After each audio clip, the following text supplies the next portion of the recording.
welcome Dietmar Rothe to take the stand. And Dietmar is going to now delve a little bit into the heart, the meaning, the personal meanings of the teachings, many of which have been lost. Dietmar?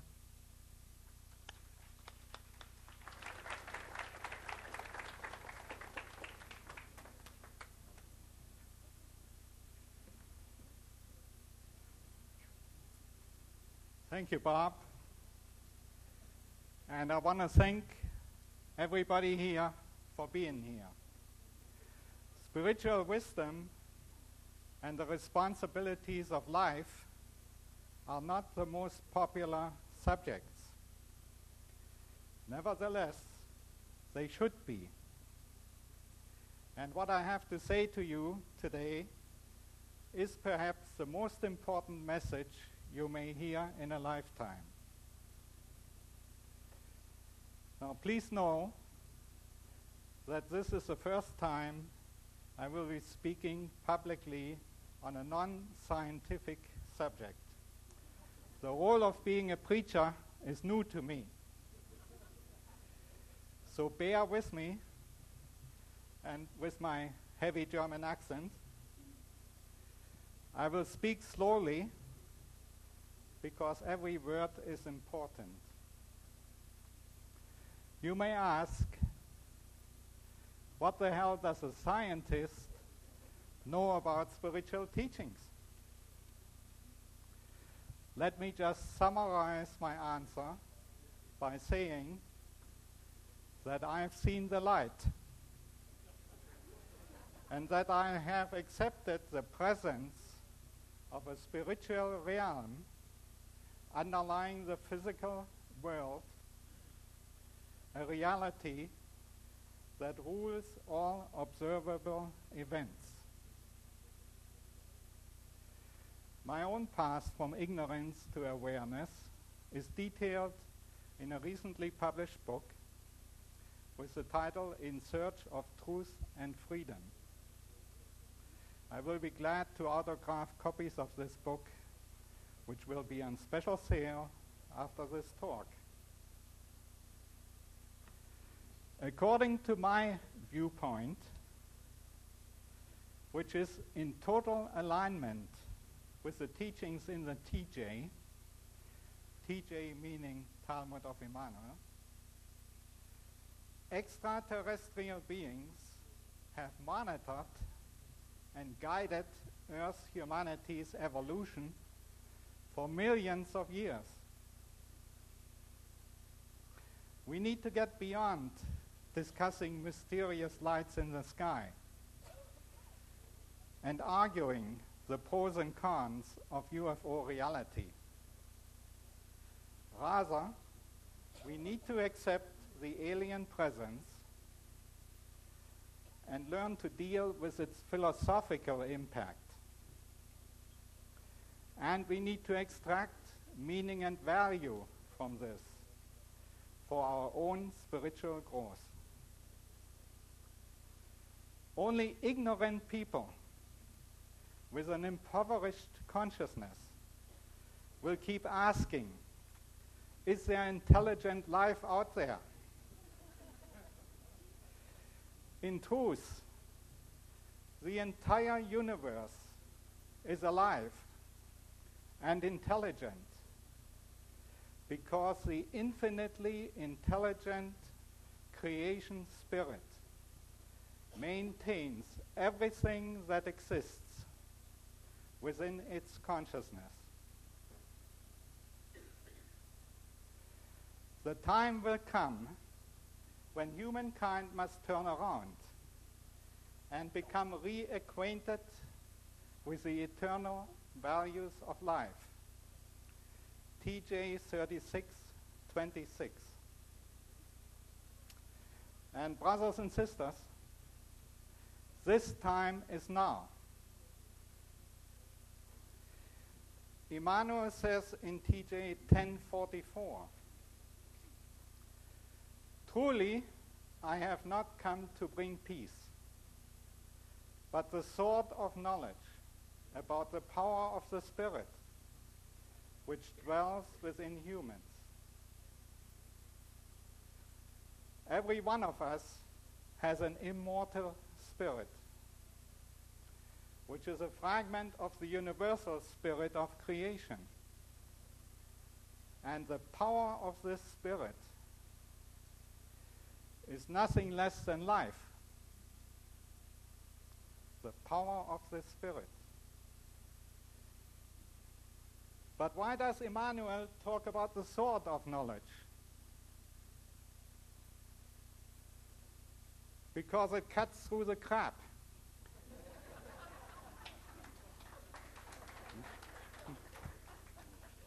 And it gets down to the everlasting values. It separates the wheat from the chaff. I will reveal some of this knowledge today, but remember, in the end, it is not knowledge, but wisdom that is important.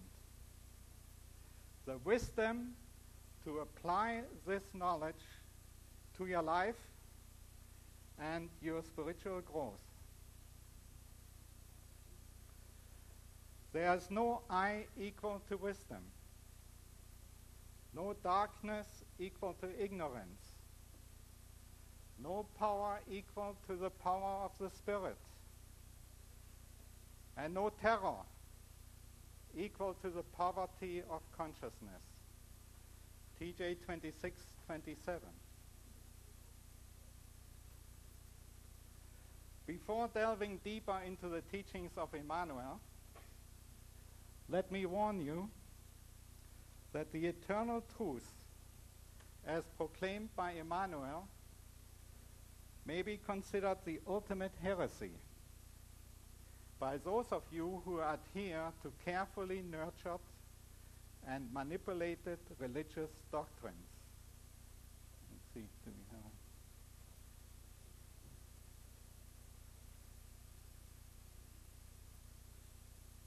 slides? Let's see.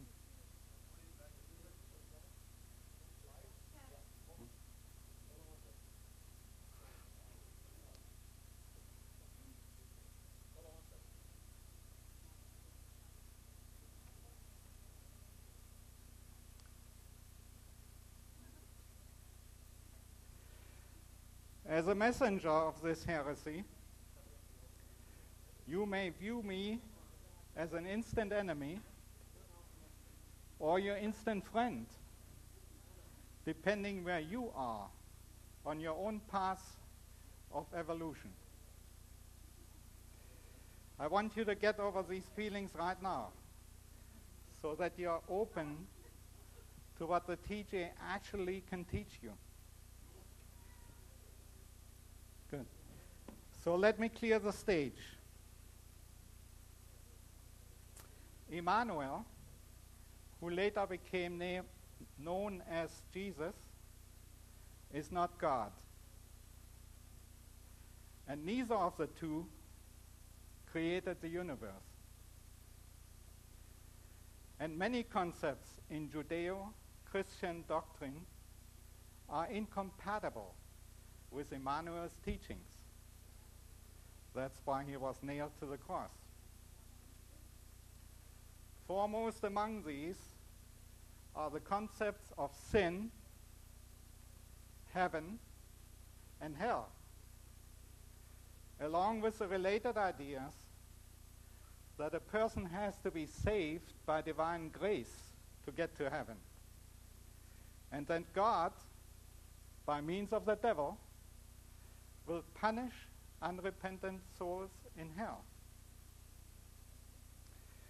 Truly, you will not be punished for your errors by the spirit of creation, because creation is not vindictive. There are only two fundamental sins: ignorance and poverty of consciousness. And you have to find your own salvation through conscious effort by taking responsibility for your life.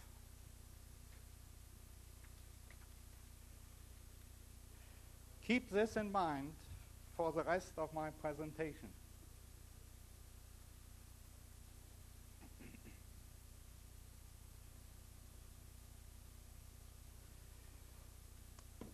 Creation is a conscious living spirit that pervades and embraces every part of the cosmos. It is infinite because it creates all space. It is eternal because it creates time rather than being subject to time. It manifests in every star, in every galaxy, and in every subatomic particle. It is all-powerful because it drives all processes throughout the universe. It is all-knowing because it is the source of all intelligence. It is alive because it is the sum total of all living things. It can appear in any form because it creates all form. It rules the universe, including all conscious life, through its eternal laws. The cosmos contains all kinds of life forms, including gods, space-traveling species, and Earth's humans.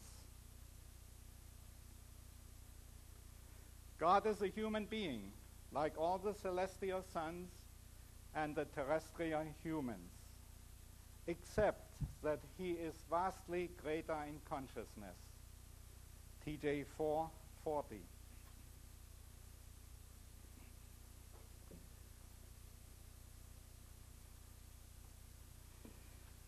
Gods and their space-traveling celestial sons have come here repeatedly in the past to colonize Earth and to accelerate Earth's human evolution. Most recently, 12 to 13,000 years ago. Behold, God and his followers came from the depths of space and created here a new race and home with the early women of Earth. TJ 188. Michelangelo's version of God and his followers creating Adam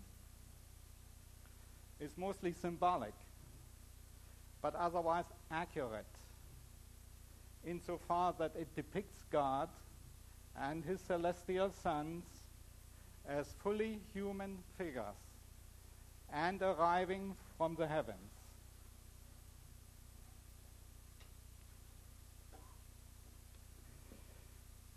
Two space-traveling humans can be found in the background of a painting of the Crucifixion, painted in 1350 and kept in a monastery in Kosovo.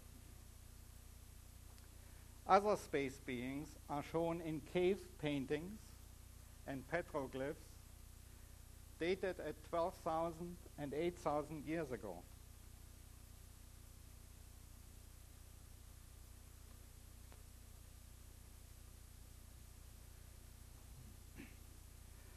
Their faces shone like the sun, and their eyes looked like burning torches. They inhabited an environment of their own because the air of this earthly world would have been fatal to them. TJ 4:24. The space beings depicted on a cave wall in northern Italy are in life-supporting spacesuits and carry some kind of instrument or weapon. The being in the petroglyph from the Sahara Desert is also in a spacesuit, and disc-shaped craft can be seen in the background. We have no reason to doubt that the Stone Age artists encountered and depicted actual space aliens. By procreating new genetic variations of Earth's human species, the celestial sons enhanced our gene pool. Behold, humans begotten by the celestial sons were different in a unique way. Their bodies were white as snow and red as a rose blossom, and their eyes beautiful. The human lineages will now retain their inherited beauty and propagate it further. TJ 4:28. Heavenly genes are still evident in some of our more beautiful people.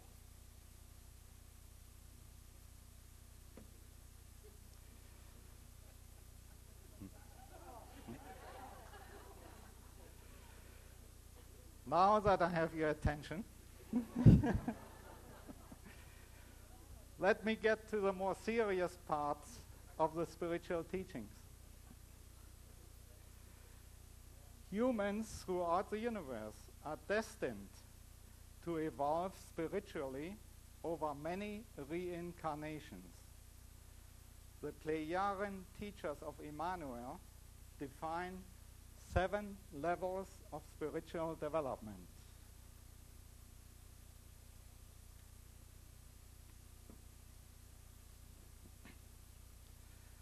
Level 1 is concerned with simple survival. Primitive thought patterns and speech develop. At level 2, rational thought is cultivated. Societies are established.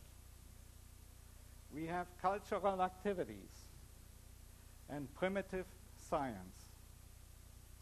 Empires rise and vanish. At level 3, the first expressions of wisdom lead to intelligent use of knowledge.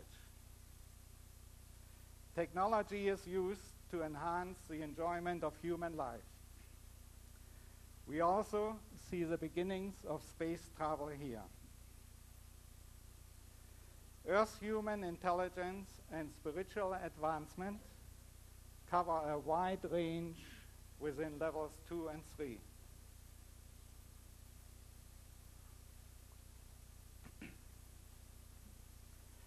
At level 4, humans are grasping the spiritual nature of reality and begin to utilize their spirit power. At level 5, humans have learned to live in peace and harmony with the laws and directives of creation. They are able to distort time and space for intergalactic space travel. This is a level of Jmmanuel's Pleiadian teachers. Gods come from advanced stages of this level. JHWH, Ishwish, stands for King of Wisdom.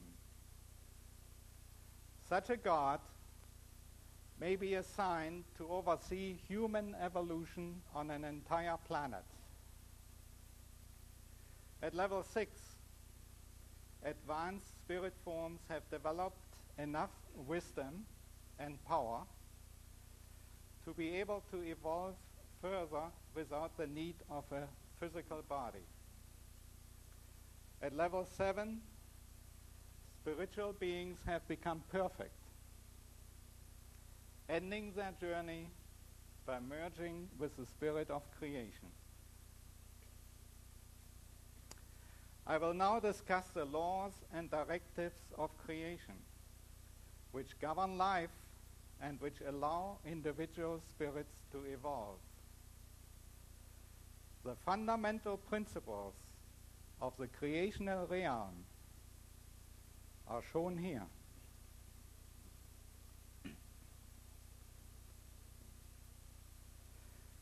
One, nothing exists and nothing happens outside of the consciousness of creation. And 2, all of creation strives towards perfection. This is against the second law of thermodynamics. Please grasp these 2 principles. They are most significant since everything else follows logically from them. If you remember nothing else from my talk but these 2 principles, you will have planted the seeds for spiritual understanding.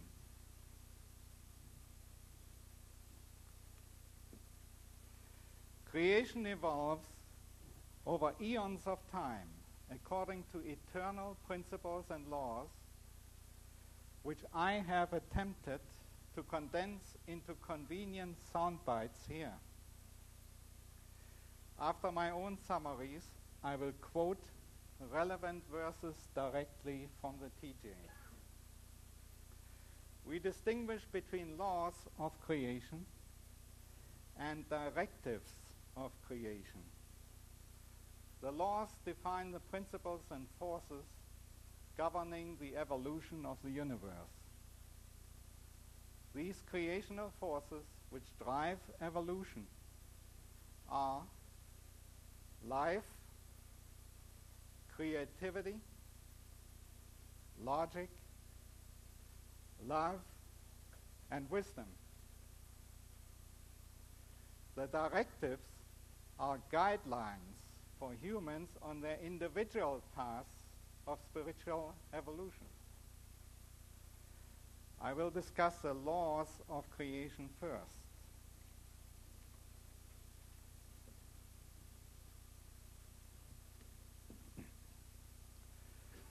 The laws of creation are the blueprint of reality. They describe the way it is.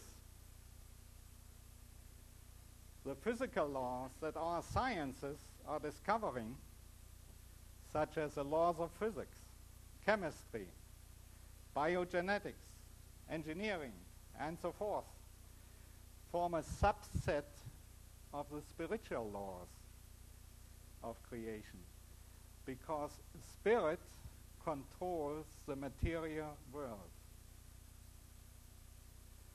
Matter is the physical manifestation of a spiritual idea. And since the creational laws are built on logic, the physical laws must also conform to logic. Our scientists are starting to uncover many of these physical laws, but are still a long way from understanding them. I will concentrate here on the spiritual aspects of the laws of creation, and so I have arbitrarily extracted the 12 most important aspects of creation from the TJ.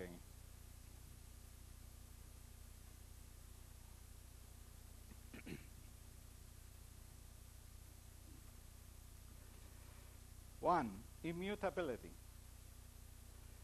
Creation and its laws are eternal and unchanging. You can rely on creation. Unlike our governments, it never changes the rules. But the laws of creation are the laws of life and the spirit. Therefore, they are eternal and constant. TJ 23:43.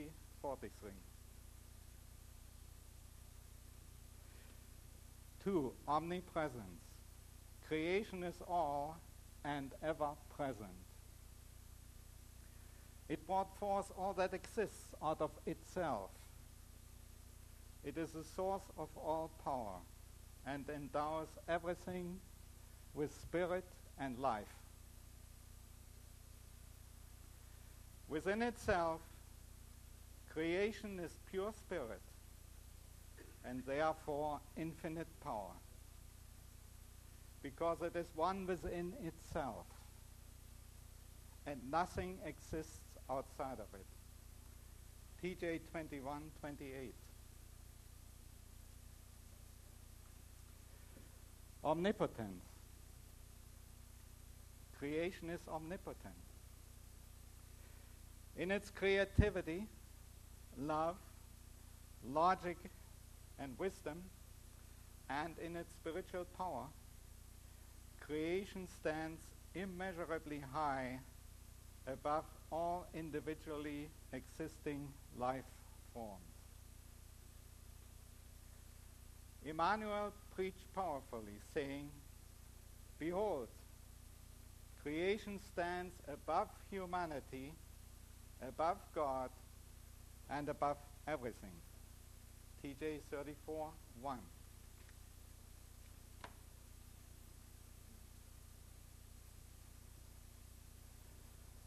For love. Creation's love is unconditional. Truly I say to you, a love that is unlimited, constant, and unfailing is unconditional, and is a pure love, in whose fire all that is impure and evil will burn. Such a love is creation's love. TJ 32:39.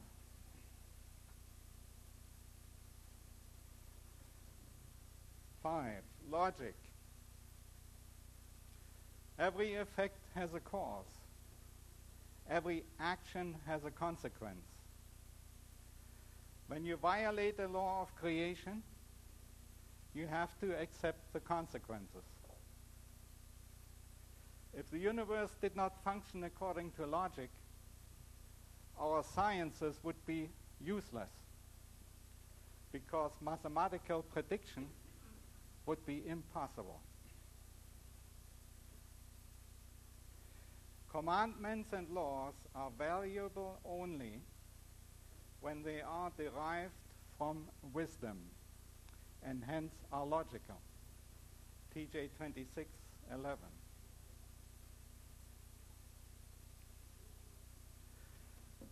Mystery. Creation is infinitely mysterious. No person can ever know and understand the last secrets of creation by conjecture. Only when a spirit has become all-wise through the experience of a millionfold existence and is ready to merge with creation will a spirit know the last mysteries of creation. No one knows the secret of creation, not even one person, and therefore neither God nor his followers. TJ 11:29.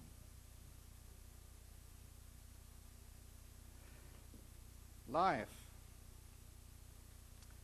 The life force is the power of the Spirit. Life is. It is everywhere, because the spirit of creation is everywhere. There is no hidden meaning to life. Life is an opportunity for spiritual growth. We create the meaning by the way we conduct our lives. And the power of the creational spirit within humans embodies life. TJ 10:7.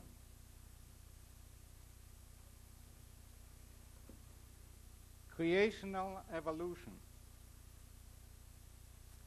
Creation never stops creating in the process of perfecting itself. Since creation is spirit and thus lives, even it must forever perfect itself. TJ 34:3.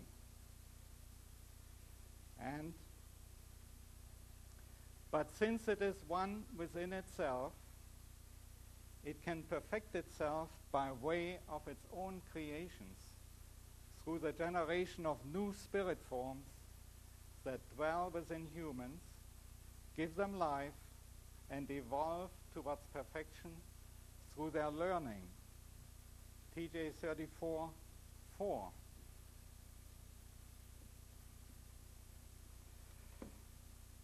Human evolution. A human spirit expands and flourishes by enriching itself with love, logic, and wisdom.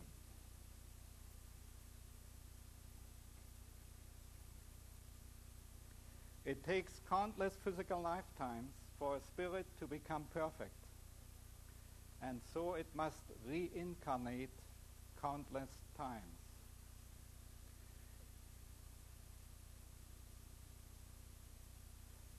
The spirit of each person is created specifically for the task of perfecting itself and gaining wisdom.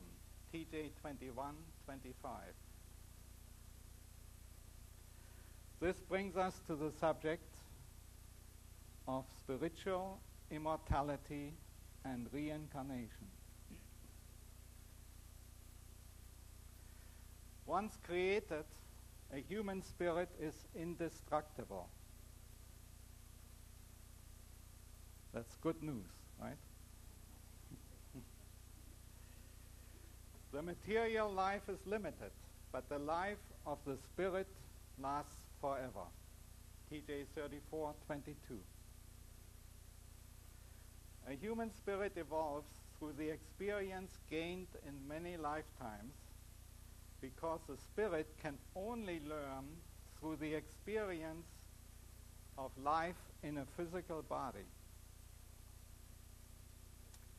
Only through the circumstances of human life can humans develop and use their creational powers in consciousness and in spirit. TJ 32:25.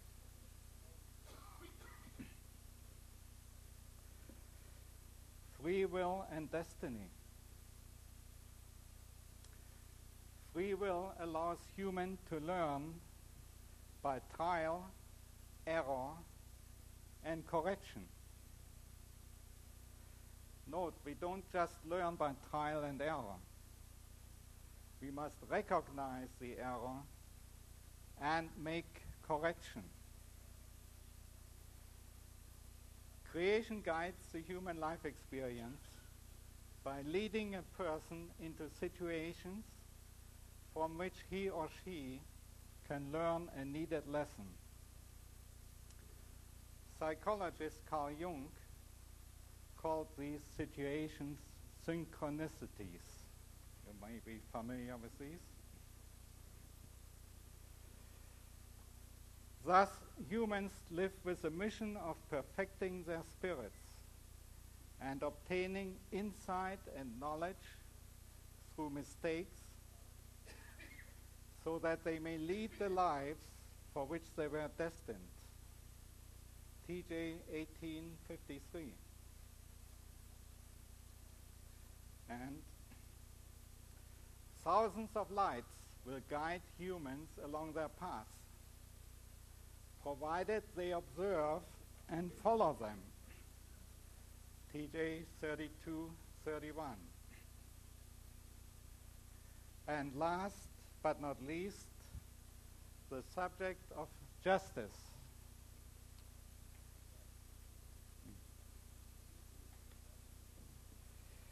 Justice follows logically from the laws of creation. But creation does not judge. If you jump off a cliff, gravity will most likely kill you. But there is no judgment involved. The consequences are automatic. When you needlessly harm another creature,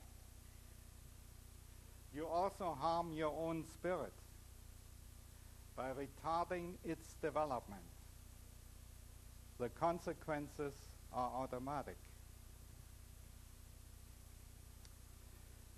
When one makes a mistake that serves the insight, knowledge, and progress of the spirit, there is no punishment, neither in this life nor in any subsequent life.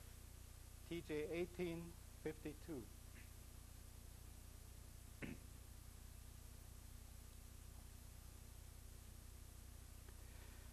Through these laws and directives, which represent creation, humankind in its irrationality will bring cruel judgment upon itself.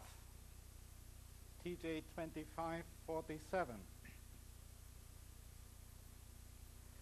Another bit of wisdom that is rooted in this law of creation is, as you sow, you will reap. Or in street language,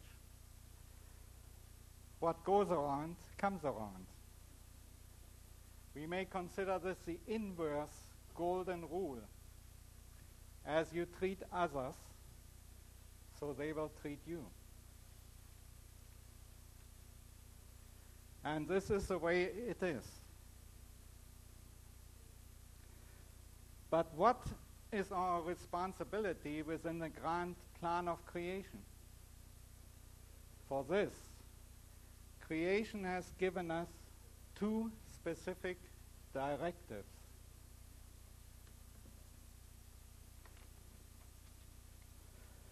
These are: 1, seek wisdom and the creational realm, and 2, honor creation above all. In common language, the first directive means take responsibility for your life and your spiritual evolution. Jmmanuel replied, the highest directive in the law of creation is this: achieve the wisdom of knowledge, so that you may wisely follow the laws of creation. TJ 23:35. And first, humans shall tend to their own progress in consciousness and spirit, so as to produce creational harmony within themselves. TJ 32:14. I have listed 5 action items under the first directive. 1, perfect your spirit. Therefore, humans should try without ceasing to broaden and deepen their knowledge, love, truth, logic, true freedom, genuine peace, harmony, and wisdom, so that the spirit may be perfected and lifted up into its true home, becoming one with creation. TJ 36:28. 2, attend to your spiritual needs first. First, seek the realm of your spirit and its knowledge, and then seek to comfort your body with food, drink, and clothing. TJ 6:52. And what would it profit them if they should gain the whole world, yet still damage their consciousness? TJ 18:38. 3, learn through life's experiences. Helen Keller said, life is either a daring adventure or nothing. And of course she was right. Seek new wisdom through new experiences. Humans gain experience in the use of their powers and capabilities only by trying daily to unlock them.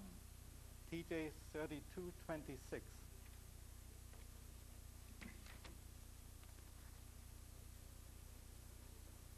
But if humans do not think and seek, they will not be able to attain wisdom and will remain fools. TJ 26:15. Note that Jmmanuel was able to raise the dead and heal the terminally ill, but he was not able to cure the fools. If you remain a fool, nobody can help you.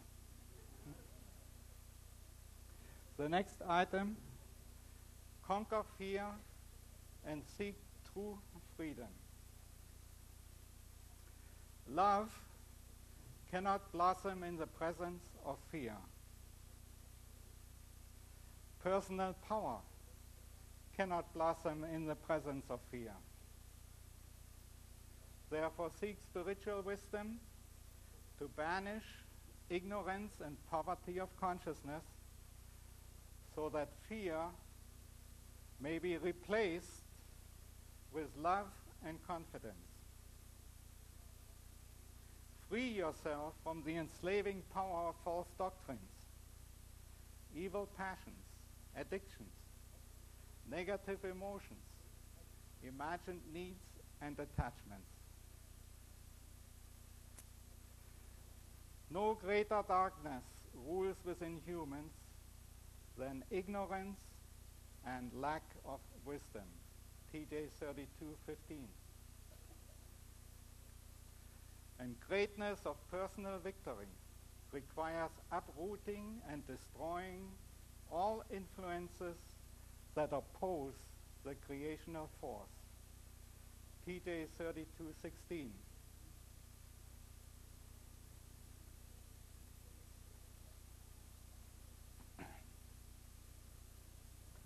And now the last item on the left. Gain spiritual power through alignment. Develop spiritual power by aligning with creation. Create a will that is aligned with the will of creation. So you learn to control your destiny. When a person aligns everything into this unity, making everything into one, and then says to the mountain, move away, then it will move away. TJ 34:49. And know this, whatever a person may wish to accomplish, they must always first create the will to do so, because this is a law of nature. Thus a person determines the course of his life, known as fate. TJ 21:17. The second directive of creation is honor creation above all. But the other directive, equal to the first, is this: you shall consider only creation as omnipotent, for it alone is constant in all things, and therein is timeless. TJ 23:39. There are three related aspects of this directive. One, honor the spirit within. Love and honor the spirit within you and in others. My spirit, you exist within omnipotence. May your name be holy. TJ 6:12. 2, respect the web of life. Recognize that all life is interconnected and one in creation. Biologically, and spiritually. Chief Seattle said it well. Man did not weave the web of life. He is merely a strand in it. Whatever he does to the web, he does to himself.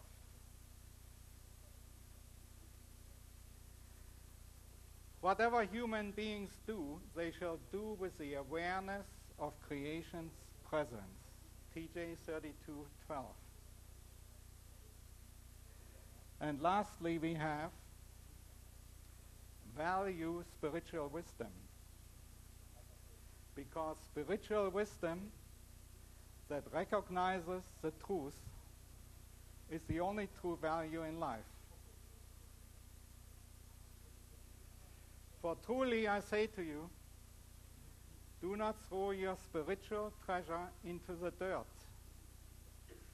and do not waste it on the unworthy, because they will not thank you and will tear you apart, for their understanding is small and their spirit is weak. TJ 7:10. This takes care of the laws and directives of creation.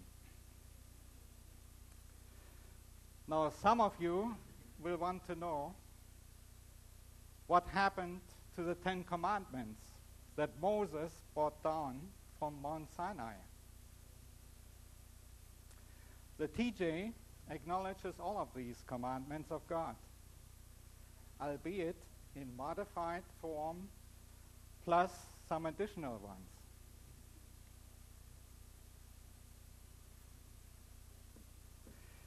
And here we are.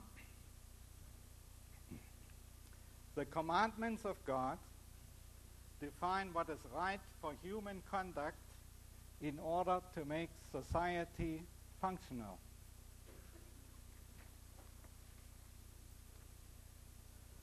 The laws of God and those of the emperor are human laws and are intended to maintain law and order among the people.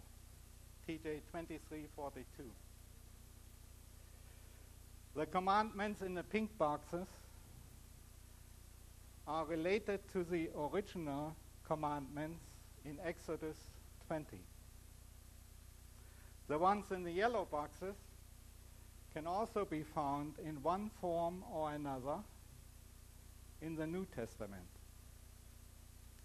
Numbers 5 and 6 in the white boxes are conspicuously absent in the biblical scriptures. We find this strange since the abuse of power and the greed for wealth are the primary obstacles that prevent our societies from achieving peace, harmony, and justice. Could it be that the ancient gods were still afflicted with such human attributes, such as lust for power, for control, and for possessions, so they could not enforce laws against such behavior? I will quote from the TJ only, where Jmmanuel's teachings differ greatly from the commandments in the biblical scriptures. Number 1, but the highest commandment of the law of God is this: you shall honor God as the ruler of the 3 human lineages and obey his laws, for he is their king of wisdom and a good and just counselor. TJ 23:36. Note, there's nothing here about living in fear of the wrath of a jealous God. Number 2 in my list is a golden rule, familiar from the New Testament. Everything that you wish people would do to you, do likewise to them. TJ 7:16. Following the golden rule will come natural to you if you have learned to observe the second directive of creation, to love and honor the Spirit within you and others. But note also the following passage from the teaching. Offer your love wherever it is warranted, and punish wherever the laws of nature demand punishment. TJ 5:41.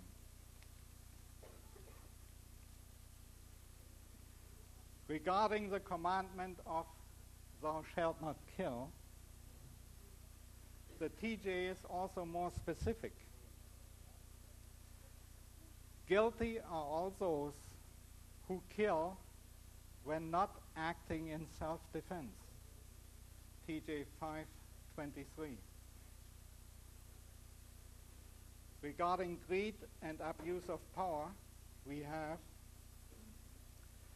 turn away from the evil of your false teachings, which you carry out with arrogance and with greed for power and fortune. TJ 3:12.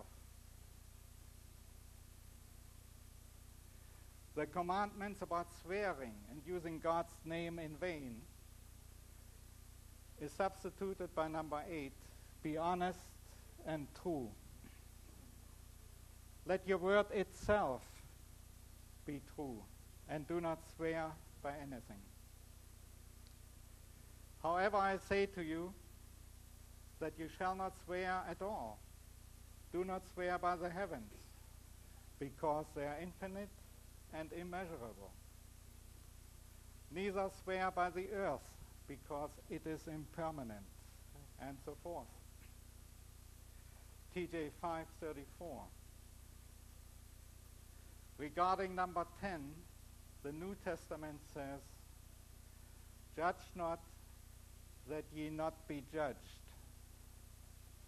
But Jmmanuel's actual statement was, judge not falsely, lest you be falsely judged.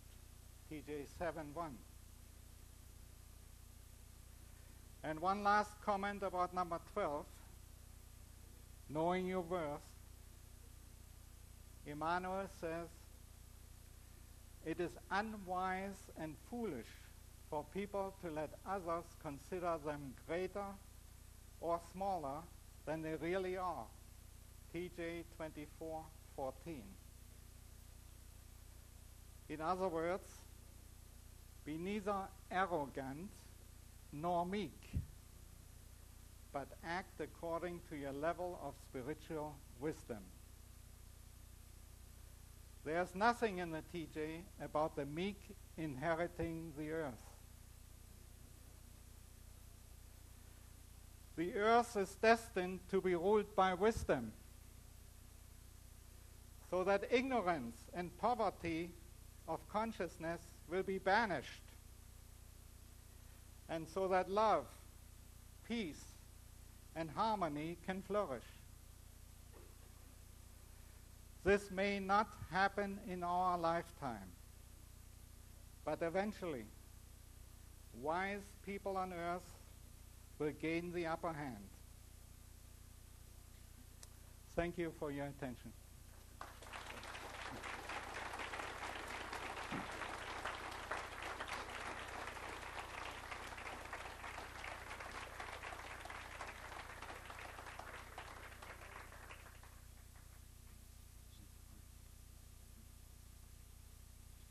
Thank you for sharing a bit of that wisdom from the Talmud.